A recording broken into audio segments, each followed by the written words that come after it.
Hallelujah. प्रभु की स्तुति हो, परमेश्वर का धन्यवाद हो। आइए हम प्रार्थना करेंगे, प्रभु की स्तुति करें, उसका धन्यवाद करें। महान जीवित प्रभु, आपकी स्तुति करते हैं आज के शाम के लिए। राजाओं के राजा, प्रभु के प्रभु, सर्वशक्तिमान परमेश्वर, आपका धन्यवाद हो। प्यारे प्रभु जी, आप दयालु हैं, करुणामय परमेश्वर हैं, अनादिकाल से अनंत काल तक के परमेश्वर हैं। आपने अब तक संभाला, उसके लिए धन्यवाद करते हैं। और प्रभु, इस समय आपकी वाणी सुनते हैं प्रभु जी। जब वचन सुनने जाते हैं, हम सब जो भाई लोग, बहनें, बच्चे, नौजवान, बुजुर्ग यूट्यूब पर देखते हैं, प्रभु आप वचन के द्वारा उनसे बातचीत कीजिए, ताकि उनके हृदय, आत्मा, जीवन, व्यवहार में आपकी वाणी उतरने पाए। और प्यारे परमेश्वर, आपके वचन के अनुसार हम सब अपना जीवन व्यतीत करने पाए। धन्यवाद प्रभु सब बातों के लिए। जितने नए भाई या बहनें सुनते हैं प्रभु, प्यारे परमेश्वर, अपने वचन का प्रकाशन उन्हें दीजिए। प्यारे परमेश्वर, धन्यवाद सब बातों के लिए। धन्यवाद के साथ ये प्रार्थना प्रभु यीशु के नाम से मांगते हैं, हालेलुया। प्रभु की स्तुति हो।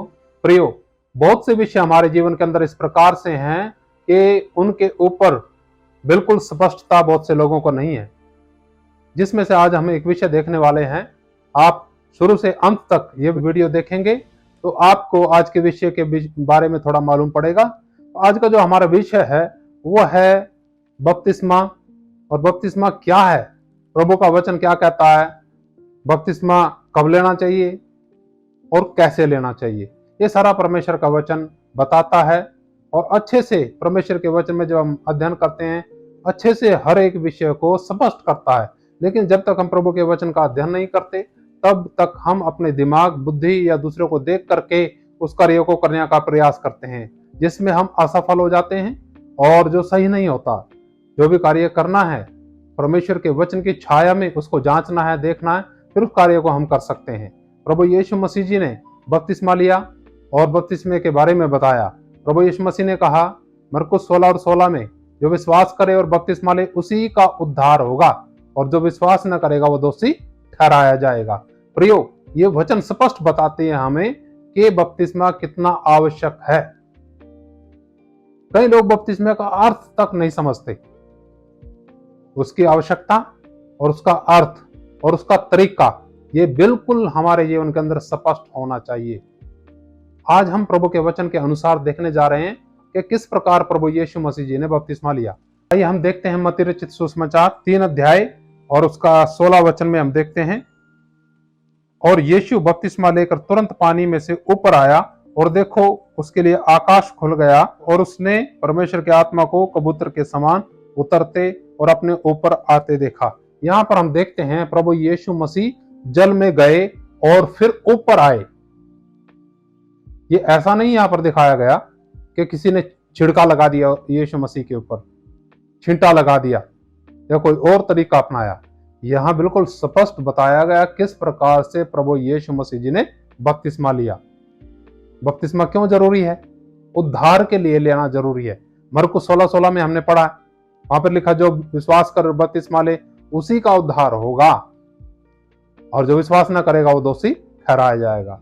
ये तो आवश्यकता है, कितना आवश्यक है बपतिस्मा हम सबको, जो विश्वास करने वाले लोग हैं। और दूसरा तरीका यहां लिखा गया कि यीशु मसीह जी ने जैसे किया वैसे ही हमें भी करना चाहिए। वो पानी में से ऊपर आए, यानी पानी में एक बार डुबकी लगानी पड़ती है, उसको कहते हैं बपतिस्मा। लेकिन उसका अर्थ जब हम देखने जाएंगे, वचन में थोड़ा पढ़ना पड़ेगा, उसका अर्थ जानने के लिए हम आइए पढ़ते हैं रोमियो की पत्री, उसका 6 अध्याय, और वहां से 3 वचन से मैं पढ़ना चाहूंगा आप सबके लिए। यहाँ पर इस प्रकार लिखा, क्या तुम नहीं जानते कि हम सब जिन्होंने मसीह यीशु का बपतिस्मा लिया, उसकी मृत्यु का बपतिस्मा लिया, अतः उस मृत्यु का बपतिस्मा पाने से हम उसके साथ गाड़े गए, ताकि जैसे मसीह पिता की महिमा के साथ मरे हुओं में से जिलाया गया, वैसे ही हम भी नए जीवन की सी चाल चलें। क्योंकि यदि हम उसकी मृत्यु की समानता में उसके साथ जुट गए हैं, तो निश्चय उसके जी उठने की समानता में भी जुट जाएंगे।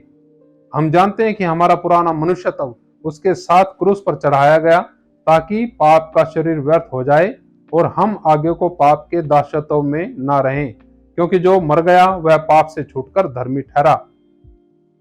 इसलिए यदि हम मसीह के साथ मर गए तो हमारा विश्वास यह है कि उसके साथ जिएंगे भी। हालेलुया। प्रियो, यहाँ पर जब हम वचन देखते हैं, उसका अध्ययन करते हैं, आप घर में खूब आराम से बिल्कुल फुर्सत के साथ इन वचनों का अध्ययन कीजिएगा, मनन कीजिएगा, तो मालूम पड़ेगा बपतिस्मे का जो अर्थ यहाँ पर स्पष्ट है कि यीशु मसीह के साथ मारे जाना, गाड़े जाना और फिर जी उठना और नए जीवन किसी चाल चलना। यहां पर इसका अर्थ ये निकलता है लिखा वचन के अंदर, क्योंकि जो मर गया वह पाप से छूटकर धर्मी ठहरा। मरने का अर्थ क्या है? मरने का अर्थ यहाँ पर लोग गलत तरीके से भी समझ सकते हैं, लेकिन इसको जब पूरा बैकग्राउंड को अध्ययन करते हैं तो मरने का अर्थ है हमारे शरीर का मरना नहीं है। शरीर के अंदर एक शक्ति रहती है जिसको कहते हैं शारीरिकता, यानी पुरानी बातें, पुराना जीवन, पुराना मनुष्यत्व को खत्म होना है। वो एक बार में खत्म हो जाता है क्या? लेकिन बपतिस्मा तो हम एक ही बार लेते हैं ना। वहां पर प्रतिज्ञा की जाती है कि मेरा पुराना जीवन खत्म और मैं नए जीवन को पहन लेता हूं।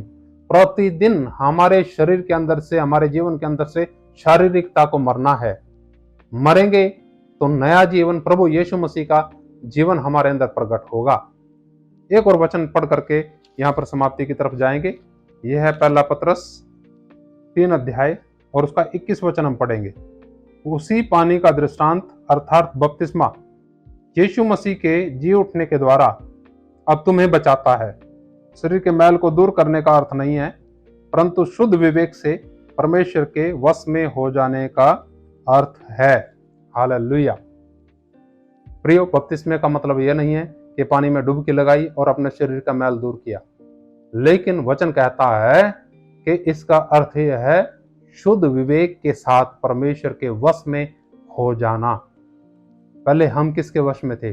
अंधकार के, शारीरिकता के, शैतान के, इन सब के वश में थे। लेकिन अब जब हमने प्रभु यीशु मसीह पर विश्वास किया और पानी का बपतिस्मा लिया, डूब का जैसे यीशु मसीह जी ने लिया वो बपतिस्मा लिया, पश्चाताप किया, तब हम यीशु मसीह में नया जीवन जीने पाते हैं। बहुत से विश्वासियों के अंदर नया जीवन दिखेगा नहीं, पुरानी बातें रहेंगी। कारण क्यों है? क्योंकि उन्होंने बपतिस्मे के बारे में ना सीखा, ना समझा और बपतिस्मा उन्होंने ले लिया। प्रियो, बपतिस्मा का अर्थ बिल्कुल स्पष्ट है। आप चाहो इन वचनों को बार बार देखिए, जब आप समझेंगे तो आपकी आंखें खुल जाएंगी। अभी YouTube पर हमारा इतना समय ज्यादा नहीं होता कि हम ज्यादा समय लेकर के लंबी लंबी वीडियो बनाएं। थोड़े समय में ही मुख्य मुख्य बातें मैंने आपसे बांटी हैं, आपके साथ की हैं। तो उन बातों को आप, उन वचनों को आप मनन करेंगे प्रार्थना के साथ, तो परमेश्वर का आत्मा आपसे जरूर बात करेगा। आइए हम आंखें बंद करेंगे, प्रार्थना करेंगे। पिता, आपका धन्यवाद करते हैं आज के इन वचनों के लिए। प्रभु, आज के अद्भुत वचन आपने हम सबको दिए। आपके वचन में जो हमने पढ़ा, वहां लिखा, आपने कहा मरकुस 16:16 में कि जो विश्वास करे और बपतिस्मा ले उसी का उद्धार होगा, और जो विश्वास न करेगा वो दोषी ठहराया जाएगा। और प्रभु यीशु मसीह, हमने देखा मत्ती रचित सुसमाचार में उसका 3 अध्याय में किस प्रकार से आप पानी के ऊपर आए, डुबकी लगाई पानी में, यरदन नदी में, और प्रभु आप पानी से ऊपर आए। और प्रभु जी, हम सबको भी, जितने हम सब विश्वास करने वाले लोग हैं, सही तरीके से बपतिस्मा लेने का प्यारे पिता सौभाग्य मिलने पाए, या जिन्होंने बपतिस्मा लिया वो भी समझने पाए। धन्यवाद प्रभु। जब हमने पढ़ा है प्रभु रोमियो की पत्री में भी कि किस प्रकार से बपतिस्मे का अर्थ है उसके आपके साथ मारे जाना, गाड़े जाना, जी उठना और नए जीवन किसी चाल चलना, और पूरे तौर से आपके वश में हो जाना। धन्यवाद प्रभु। इन वचनों को हम मनन करें और प्यारे पिता आपके साथ अपने संबंध और मजबूत करने पाएं। धन्यवाद मेरे प्रभु। दुनिया में भ्रांति भ्रांति के जो अनेकों प्रकार के शिक्षाएं हैं जो बपतिस्मे के ऊपर हैं, प्रभु प्यारे परमेश्वर, लोगों की आंखों को आप इन वचनों के द्वारा खोल दें, ताकि प्यारे पिता उन अलग अलग जो कल्ट है उससे बचने पाए। धन्यवाद सब बातों के लिए। ये प्रार्थना प्रभु यीशु मसीह के नाम से मांगते हैं, आमीन। हालेलुया। जय मसीह की।